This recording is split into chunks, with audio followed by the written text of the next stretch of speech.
Melanie, here we go. Welcome to episode 34 of Keeping It Magical with Kevin. And Melanie. And Oh, what happened? And Melanie. I think we're still alive.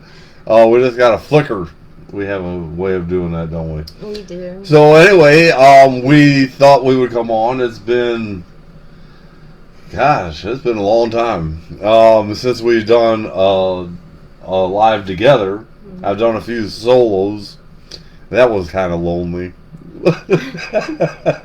And anyway, we thought we'd come on tonight and talk about what's been happening. We just celebrated knowing each other for a year yesterday, and we celebrated being married for 11 months Saturday. I think it was. all these anniversaries coming up, and today just happened to be 10 months since we started Keeping It Magical. We like to do things in like every 4 weeks. It seems like we got something going on every week. But we really have been quite busy. And that year time, we got married, we moved, the new schools, new jobs, and where is it? We did something, I think it was just amazing. Oh my gosh. And we wrote a book together, Keeping It Magical, Wanderlove, which, to be honest, we had a review done on it, and they were kind of critical about how large it was, how the volume of it, and how it seemed to kind of repeat itself in some places. So we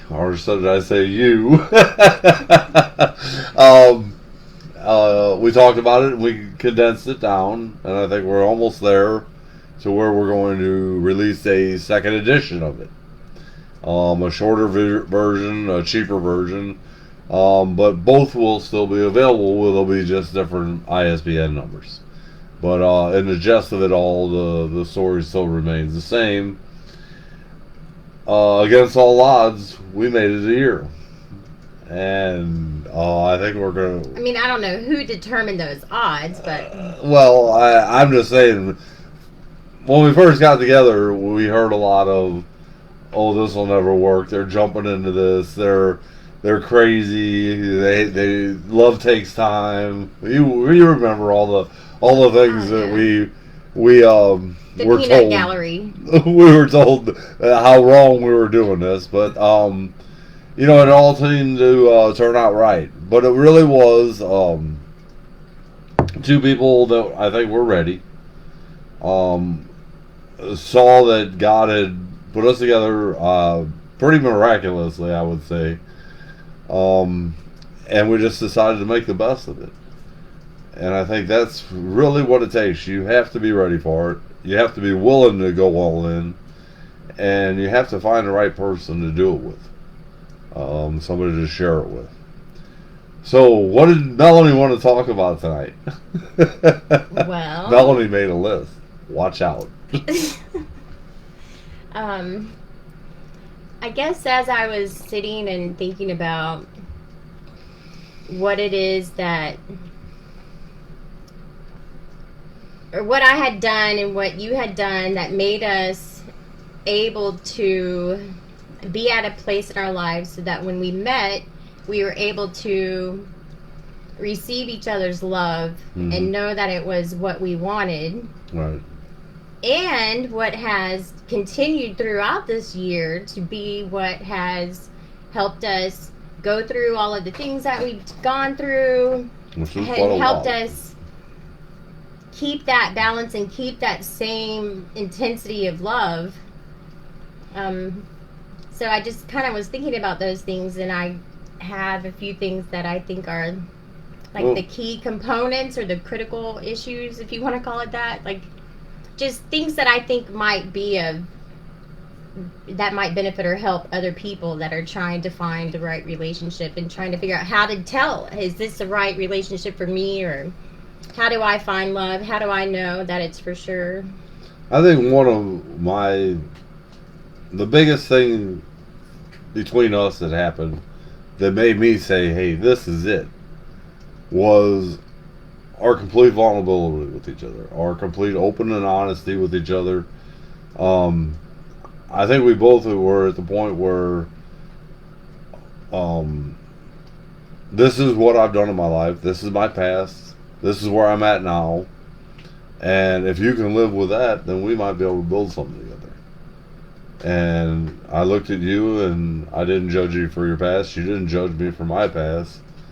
We talked about judgment today, didn't we? We did. It's one of the things I wanted to talk about too. But I didn't. We didn't really have any expectations really at first. Hold on. But we talked about, eating stuff.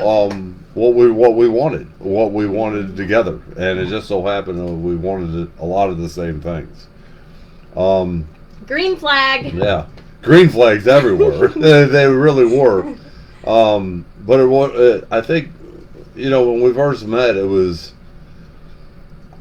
I've never had that kind of synchronicities with anybody. It was just like, if nothing else, we've got to meet just to be friends. Because I even said that. I said, I think this is way more than that. But if nothing else, I think we can be great friends. Mm-hmm. Because we were on that same wavelength. And I think that's what it takes. So many people want to make something out of nothing.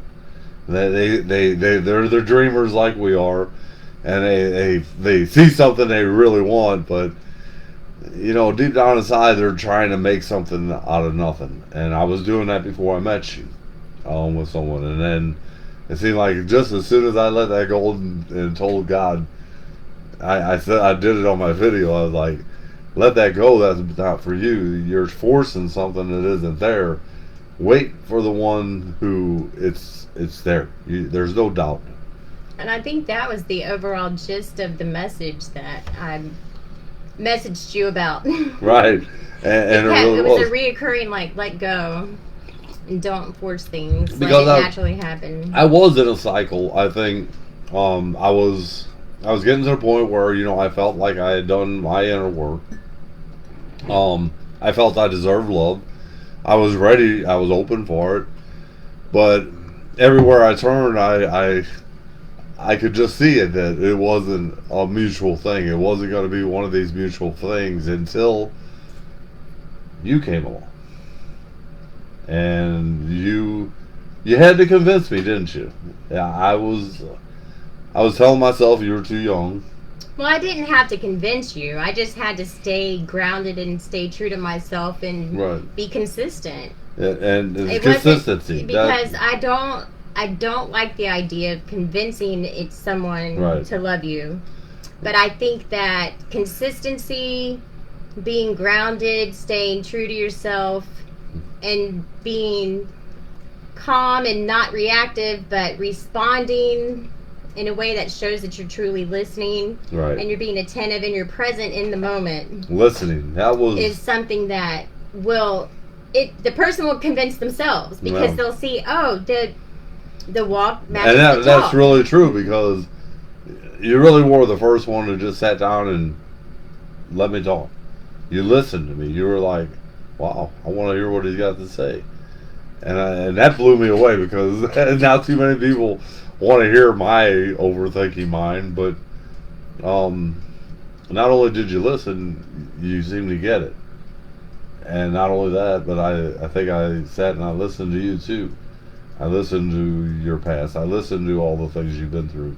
I listened to the hurt that you've been through. But you talked about your hurt in such a way as, that's my past. There's nothing I can do about it. I'm looking forward to my future. And that's what I loved about it. It was, there's nothing we can do about this. But from today on, from now, we talked about the now a lot. From now on, we can make our lives beautiful together. And we have. I think we have made a beautiful life together. But go ahead. Kevin always butts in. I promise to let Melanie talk to this time. Who knows? Over these last couple of months, I've had a little time to sit down and kind of rewatch our videos and trying to make them better. And one of the suggestions I got was to let Melanie talk more. So Let me talk more. They don't live with me, or they wouldn't say that, would they? I just sit here and smile. So, I wanted to think of what the top 3 things I think.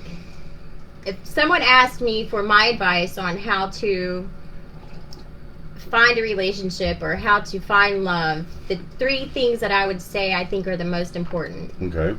Number 1. Number 1 would be to practice getting quiet with yourself so that you can learn to hear your inner voice or to hear that guidance. Mm-hmm. Because in doing that, it teaches you to learn to trust yourself. So you don't. So you get rid of all that self-doubt and that second guessing yourself, and so you learn to really click and rely on that intuition, that gut feeling, and that's. I think that's the time where you really discern what you want in life and what you don't want in life. Which that'll show. Yeah, they all go together, because you have to get away from listening to outside input, mm-hmm. and you have to really just start getting that sense of self-worth, that self-love, self-trust. Like, all of those things all go together. Like, one builds on top of the other. And I think that also allows you to be able and willing to be vulnerable. Mm-hmm. And so you can share your story with someone, and when you're sharing your story, you're not telling it to the person, like, you're not telling it from a victim's point of view, or with a victim attitude or victim mentality. You're just stating it as, well, this is what happened, blah, blah, blah, blah, blah. Like, you don't have to point fingers or place blame or put judgment on anyone. It's just these are the things that have happened to me that allowed me to learn what I want and what I don't want, and how to act and how not to act, and what I'm looking for and what I don't want. Right. And so then I think the second thing is just the importance of learning to be grounded. Mm-hmm. And that's something that we hear said a lot. It's kind of a thing that's thrown around, but what does grounded mean? That's what so when we learn to be grounded, we're learning that the importance of being truly present in the moment. Right. So you're not thinking about your past. You're not thinking about the future. I mean, you could dream about the future, but you're not anticipating, like, what's the outcome going to be? So you're not placing expectations. And so when you're not placing all of those expectations, you're not setting it up for failure. You're just allowing it to develop at its natural pace, in its divine timing, the way it's supposed to. And so it that goes right hand in hand with responding versus reacting. Yeah. Because I think that's a big one. It all sounds a little bit like just semantics, like, well, respond, react, what's the difference? But when you're responding, you're being intentional. Right. And you're being mindful. You're being mindful of your thoughts. You're really thinking about what you're saying and how you're acting and how it's going to affect the other person and whether or not it's true to yourself. Somebody said being mindful is like walking on eggshells, and I said no. It's not at all. Being mindful is being respectful. You can be respectful to yourself, and to the person that you're communicating with. But it really is. It's not walking on eggshells, because I think not at all. It's the exact opposite. There's been a couple times where I thought, just you can mindfully walk on eggshells. Like, you can be mindful and walk on glass or hot coals. But this was another one for me where I knew this was right, because in the beginning there were some things that I brought up, and I was like, man, you're going to bring these up, and that's going to be the end of it. And then I thought to myself, no, you're going to bring these up, and if you two can communicate about them, then you know that this is somebody that wants to work with you for a future. And that's exactly what happened when I brought up some things that I thought might be a problem, like our age difference. We talked about it. Instead of me going, oh, it's 14 years difference, no way this is ever going to work out, blah, blah, blah, and just walk away. I said, this is my concerns. And we talked pretty deep about that subject and a lot of others. but it was that willingness to communicate. Go ahead. And I think it's being mindful and being grounded and being able to truly be present in each moment. It validates the other person. Right. Absolutely. It makes the other person feel like they're important enough to have your undivided attention. Right. And I think that is so empowering for both people involved. Absolutely. Because you're being true to yourself, which adds to your self-worth and your belief in yourself and your confidence, and the way you communicate is just, you're not saying things and then having to rethink them and second get and like have, you know, like I've had conversations where I wasn't grounded and wasn't truly present, and then I sit afterwards and replay them in my mind, and I'm like, oh my God, why did I say that? Why did I do that? Oh, if I could go back, I would do this you almost instead. have that confrontation with yourself. Right. Even if there wasn't a confrontation in the conversation. I understand. But I think it was also our ability to not worry about what we had to say, our feelings. We could express our feelings to each other without worrying, God, is this going to get denied, or is it going to get rejected, or is it going to get... Because there's not an attachment to the outcome. Right. It's just I'm going to put it out there, and what happens will tell me if I take the next step or whether I don't. Right. You know, and so it's not an attachment to having the outcome that you want. It's just, as I see how each step turns out, like, is it... You know, in each moment you're deciding, does this feel good to me? Does this not feel good to me? Does this feel true to myself? Does this not feel true to myself? It's so... Without trying to control the other person in the meantime. Right. And a perfect example, there's some things in our relationship that I would like to see differently, be going differently. However, I had to take a step back and say, these were things that were going on way before we ever got together. This was a relationship and all the things that you had going on in your life that I had to accept. I couldn't judge you for them. I couldn't say, hey, you're doing this wrong. I could talk to you about my concerns about certain things, but I couldn't step in and say it's got to be this way or no way. I was willing to bend because I don't know what happened the last 6-7 years. I don't know how all this has transpired. I want to know. I want you to talk to me about it, and I want you to hear my concerns. But just because the outcome doesn't come out like I would like it to, doesn't mean that she doesn't care. And sometimes I get that a little twisted sometimes. And I'm like, oh, you're not listening to me. Well, you are, but you've got a balance that you've got to maintain too. And the further we got into our relationship, the more I realized that there's sometimes I've just got to accept things the way they are, but in the same sentence, have a positive influence on it instead of a negative influence on it. And that's what I've tried to do with Cammy and with you. Mm-hmm. But it truly does come from us listening to each other. And I've never had anybody listen to me like you do. And I hope you've never had anybody listen to you like I do. But communication's a big one. Oh yeah, communication is huge. And I think one of the important parts of communication is and again, I'm not trying to just repeat myself, but it's being willing to truly be present, whether it's comfortable or uncomfortable. Right. Whether, now this is once you're together. Now, when you're first meeting each other and trying to decide, is this right for me?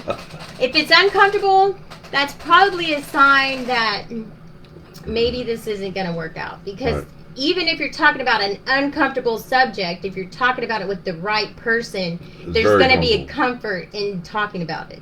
Which is what happened between us. Right. There's a vulnerability that I haven't had with anybody, really, and you just sat there and didn't judge me, didn't say, oh, shit, I want nothing to do with that. It was, hey, We've all been there. We've all done the stuff, stupid stuff. We've all made our mistakes. You know, let's talk about us. Let's talk about from now on. Mm-hmm. But it was that honesty from the very beginning, I think, that really was just so beautiful. And we shed a lot of tears those first couple conversations, from what I remember. But they weren't. I don't think they were bad tears. They were kind of healing tears together, if that makes sense. Not that we needed healing, but it was this.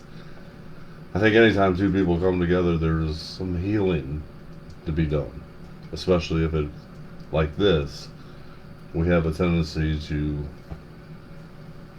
mend each other's hearts. We don't, I mean, I'm not taking away from the significance of our relationship, but I think we should be living from a place where that's what we try to do with every interaction we have with every person we meet. Right.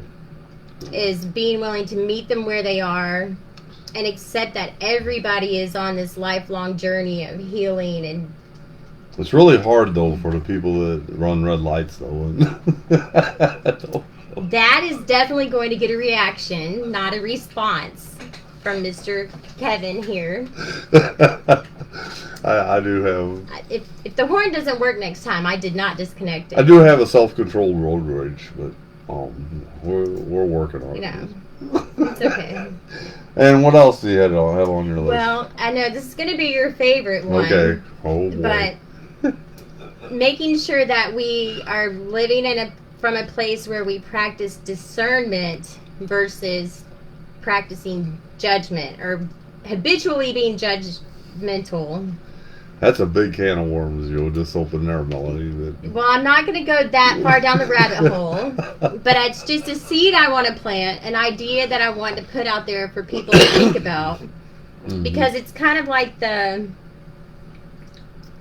respond versus react. Like, right. Okay, it's two different words. How are they really that different? Mm-hmm. You know, but it's something where when you stop and you think about it, even though it's just, okay, well, potato, right. You know, it's the what lies behind it and underneath it, right, that really will lead you down this truly thinking about what it is you're doing and the intention of it.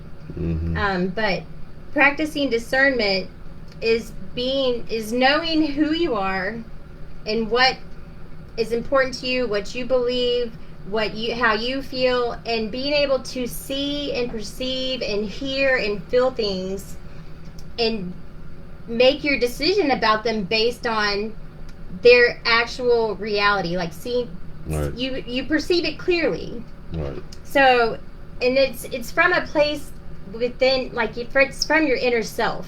Mm-hmm. So what you're using as like your filter to determine whether this is something that's in my best interest or something that's not in my best interest is based on a filter from your inner voice. What is judgment? It truly is something that we've learned. Judgment is a way that we categorize. It's a way that things. It's a way that we put ourselves in a place of power or disempowerment.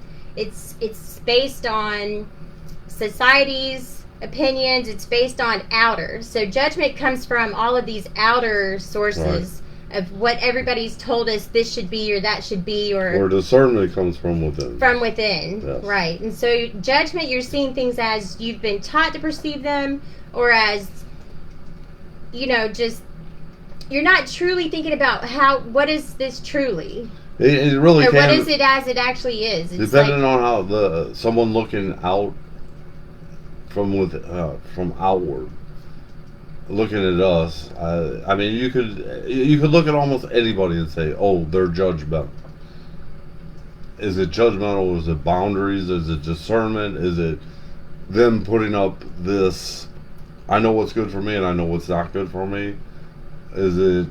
What is it? I mean, what is the difference between discernment and judgment? Say, and for example. Discernment doesn't play a power. There's not this power struggle. Right. With judgment, there's sort of this making me better than you idea involved. Discernment is just we're still equals, but this doesn't resonate with me, or this isn't really in my best interest. I guess this is my example of discernment and judgment. There's, everybody knows that I rode bikes. I was a motorcycle. I've ridden motorcycles all my life. I never was the kind of person that wanted to hang out in groups of bikers. It wasn't that I was judging them. It was just my discernment that this wasn't right for me. It didn't feel right for me to hang out with biker gangs or, be in that kind of group of people. And I had nothing. I'm friends with tons of bikers. But what was right for me was mainly just riding alone. I enjoyed riding. I enjoyed riding with a few people. But as far as being in some kind of group or gang or anything like that, that was not for me. That was my discernment on it. It wasn't judging those people. I think they're great people. There's a lot of great bikers that are in these groups and they do great causes. But and it wasn't from I'm too good for that. Yeah, I'm place. too better. Yeah. I'm better than them or anything like that. It was just that wasn't my cup of tea. And it's just like any relationship that came towards my way these last 4 years. Every time someone would come into my life, I was just like, you're a nice person, you're a nice lady, but you're just not for me. You're not up to where I think someone needs to be vibrationally with me on the same level. And that all changed the day we met. I really was. I was getting to the point where I didn't think I'd ever meet anybody that was anywhere close to this level of discernment. Not judgment, discernment of this is what I want, this is my boundaries, this is what I will put up with, and this is what I won't put up with, this is what I want, and this is what I don't.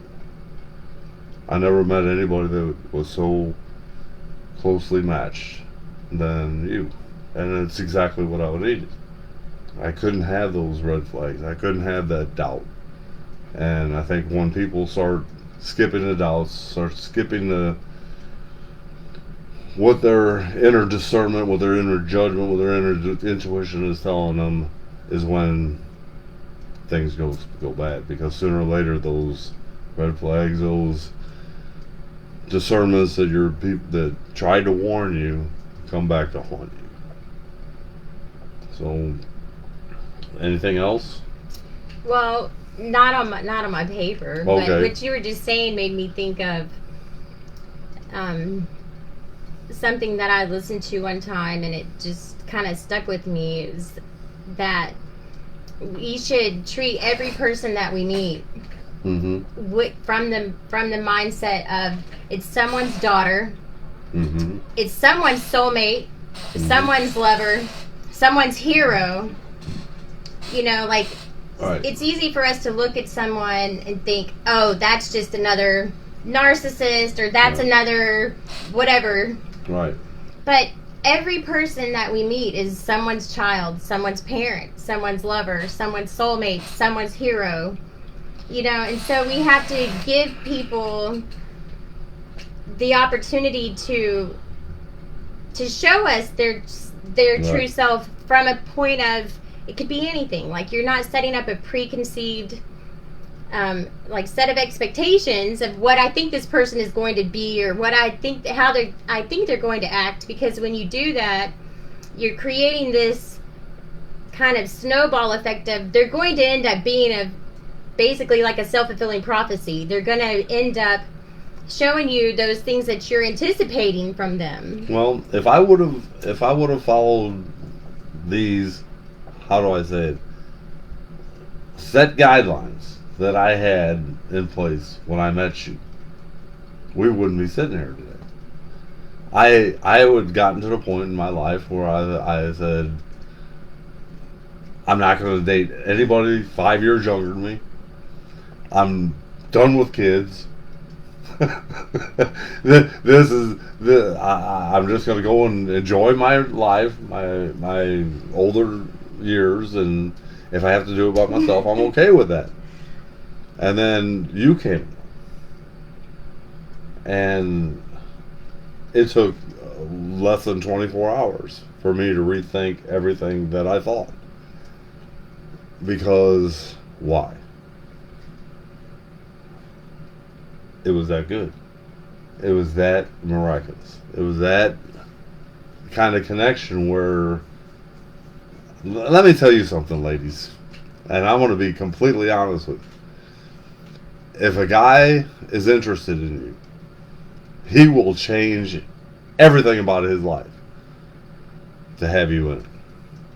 Because if you're not the most important thing in his life, then you need to move on. You need to let him go. You need to be more important than everything in his life. And if he's the right one, you will be. This one here is the most important thing in my life right now. Along with her, that little daughter of hers. And I made that perfectly clear right off the bat. That fan is blowing in my eyes, sorry. Oh, are you crying? No, the fan is like got my eyes so dry that I can't. Every time I blink, it feels like I have dirt in my eye. Yeah, Kevin. Oh, our guard dog. Yeah, our guard doggy. Oh, well, look who it is. Look who it is. Somebody woke up. You want to say hi? you're not even in the phone. Here, come here. Say hi. Say hi, everybody. She came home from karate and was a little wore out and took a little nap. But she didn't have no homework tonight, did you? She really didn't. And anyway, so it you know, like I said, you know, when I met Melanie, it wasn't something that I had planned. It wasn't something that I knew how it would turn out, but I think it turned out all right. It's kind of funny because sometimes if this one here thinks that we're arguing, she'll pull me over and she'll pull me over to Mom and she'll say, "Now you two kiss." But then after we kiss, she's like, "Get apart, get apart."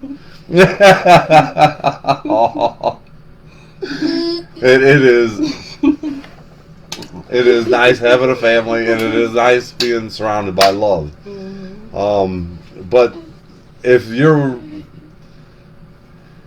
in a relationship and you're having doubts if this is what you want or if that's what they want, let me tell you something, people. True love is crystal clear.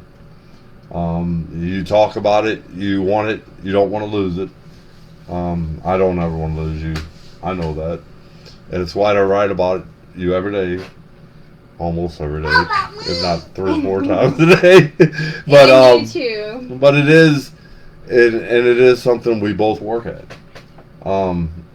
It's not really work when it's this easy, but and I didn't expect it to be this easy. Even through some of the hard times, it was easier together. If that makes sense. I think it's all about living intentionally. Right, it is. You have to really just live intentionally. We intended to make this a magical love affair. I think we've done a great job. But anyway, it has been a while since we've been on. We thought we'd come on and talk a little bit about how this all happened, and about our book. Again, we are in the process of condensing it a little bit. It should be done here shortly. Scout says hello. She needs a haircut bad. Oh my God, that one there. Episode 34 is going to be 34 minutes long. Yeah. Anyway, so we thought we'd say goodnight. Cammy's got to get to bed, and we need to get some sleep. We just both got over being hospitalizing and recovering and all that. And I don't know what he's talking about. Yeah, we don't want to talk about it, but hopefully y'all enjoyed the show, and we'll be back again before a couple months go by. I think now that things are settling in, we'll Keeping It Magical will be live more often, maybe. I don't know. We'll see. We can probably work. We still got a lot going on, but we love you guys. Have a great Tuesday night. We had Taco Tuesdays today. Oh, we did. I bought her Taco Tuesdays. See, that's what it's all about. What? Buy them I tacos. like We love you guys. Say goodbye, everybody. Say goodbye. Bye. All right. We'll see you next time, guys. That's it.